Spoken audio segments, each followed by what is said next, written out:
أعزائي المشاهدات والمشاهدين، مرحبا بكم من جديد في متابعة خاصة لبطولة 17 ديسمبر من استاد الدستوري. اليوم كما تشوفوا على يميني في الفيراج الأول وين فما الفيدراسيون الأولى وهي مجلس نواب الشعب، وعلى يساري الفيراج الثاني وين فما الفيدراسيون الثانية فيها المجلس الوطني للجهات والأقاليم. كيفاش وصلوا هوني وكيفاش يساهموا في الحياة السياسية؟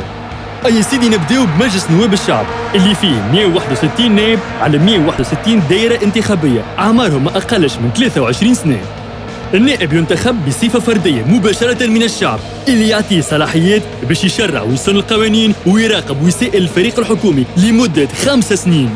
وكما في الكورة ينجم النائب ياخذ ورقة حمراء، لكن في الحالة هذه ياخذها من عند الجمهور اللي ينحي له صلاحياته ويخرجه من الطرح ويعوضه بنائب آخر. توا نمشيو للفيراج الآخر، فيراج المجلس الوطني للجهات والأقاليم اللي يتم انتخابه من أعضاء المجالس الجهوية.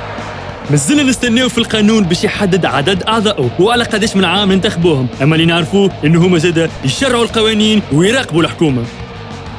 حسب رأيكم شنو تنجم تكون المنفعة أو الإضافة متاع برلمان بزوز مجالس؟